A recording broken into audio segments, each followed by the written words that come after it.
Hello and welcome to celebrate Ryan's first Soberversary and giveaway hop.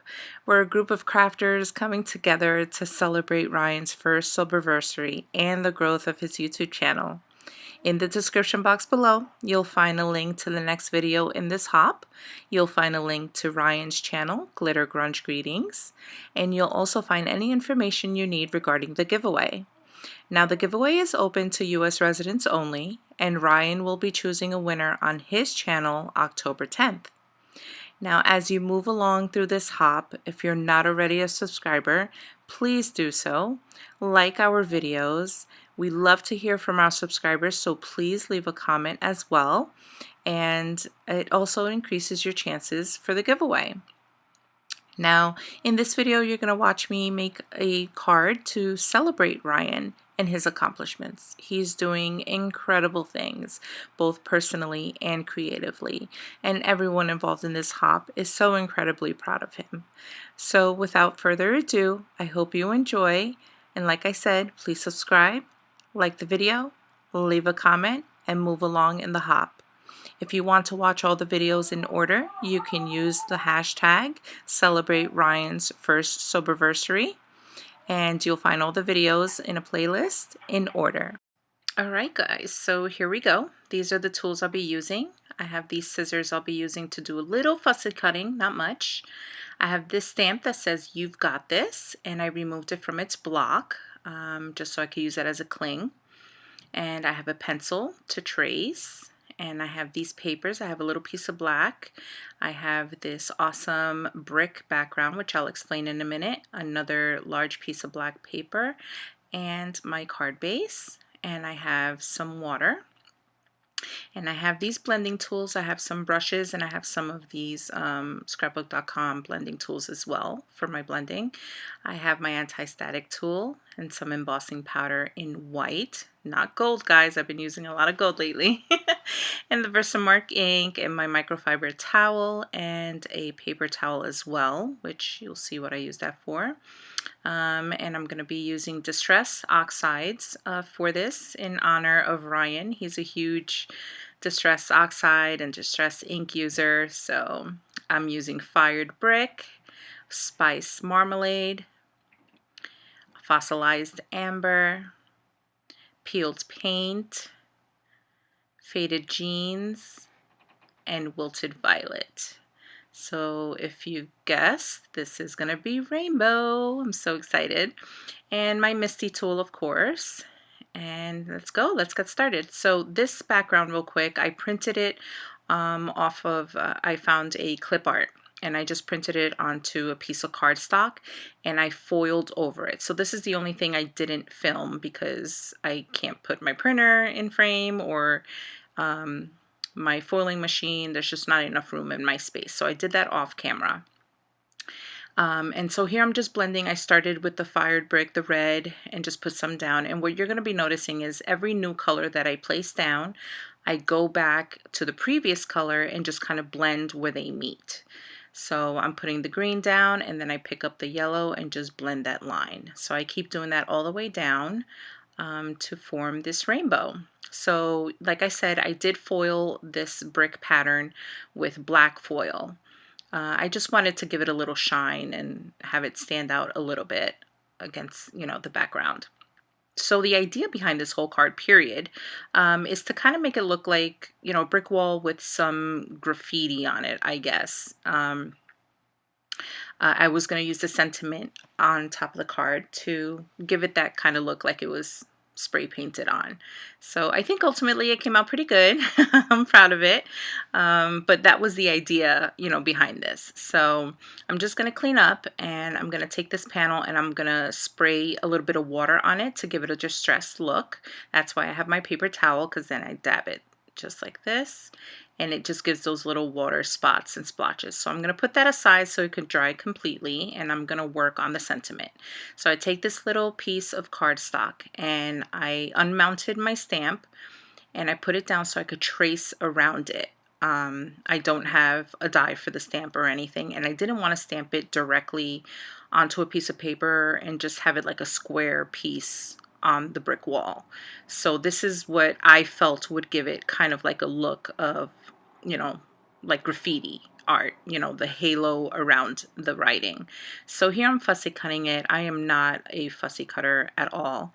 I'm actually speeding this up 8 times and it's taking me forever to cut. So I was going so slow and I kind of get off screen here, so forgive me, but you're not missing anything exciting. I'm just fussy cutting around that shape. And since I traced the stamp, obviously this piece is reversed, so I'll be stamping it on the back side, so the shape of it is the correct shape. I hope that makes sense, but you'll see in a moment how that works out. So I'm just finishing up cutting it. There's a shape, and I take the stamp just to make sure it fits good, and I take my stamping tool because I want to line it up. I didn't want to put this on a block and try to, you know, line it up so it stamps perfectly. So I just lined it up here, and then I remembered I have to take out the foam backing on my MISTI, and it shifted a little bit, so I just reline it and pick it back up, and I'm going to use the Versamark ink because I'm going to emboss this in the white embossing powder. And I end up stamping this twice because I really want to make sure I have a good impression and that it picks up a good amount of the embossing powder, that it sticks to it well. So there we have it. I'm going to peel it off, and now we're going to put the embossing powder on. And I have my tweezers. I'm giving them another shot, guys. I'm not comfortable with them yet, but I try. I use it for this at least. And there were a couple spots that kind of held on to some embossing powder, even though I did use my anti-static tool. But nothing a little brushing won't handle. So I just brush off the excess and put all the rest back. And now we're going to heat this up with the heating tool. And it heats up pretty quickly. Okay, so now that that's done, I'm going to take, I had a little tiny spot, so I tried rubbing it out with my my picker tool there.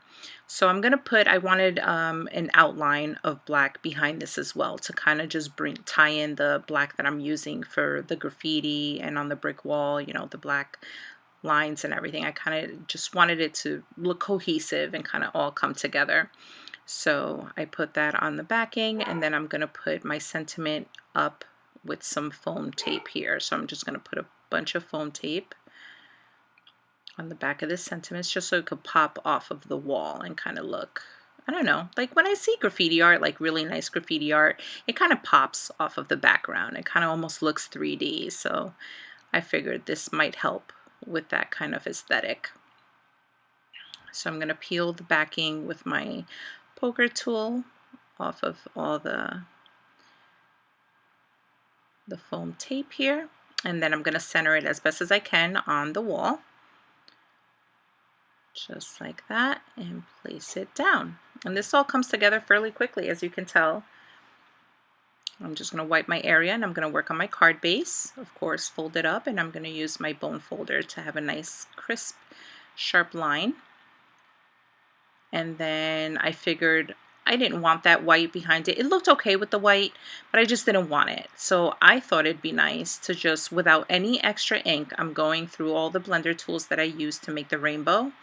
And just whatever ink is left on those blender tools, I'm just rubbing it along the edges of my card base. Again, I'm off screen here, and I really apologize for that. I didn't realize my camera was so zoomed in, so I'm sorry for that, but I'll pop in. Here we go. I pop back in when I realize, whoa, I don't think I'm in frame. Sorry, guys. But like I said, just whatever ink is left on these tools, I'm just rubbing it along the edges. And it just gives another element. It kind of pops. It makes the whole thing kind of pop. So then I wanted to put some foam tape on this as well. I just want everything to kind of look really awesome and lifted and colorful and just playful. And yeah, so I'm really happy with how this came out. So after this, the card is pretty much done, and that's it. So, you know, this was really fun. I've never been part of a hop before. This is my first, and, you know, we're celebrating Ryan, and we're all so incredibly proud of him. and he is just so incredibly just talented. His cards are absolutely amazing. So I hope I made him proud with this one. It's a little bit distressed, you know, with the water droplets, but yeah, so that's the card right there. And just like it says, Ryan, you've got this. You're so amazing. Keep going, stay strong. We're proud of you, and we're here for you for anything that you need. So thanks guys for watching, and like I said, if you're not subscribed, please do so, and if you are already subscribed, you already know I'll see you in the next one. Thanks. Bye.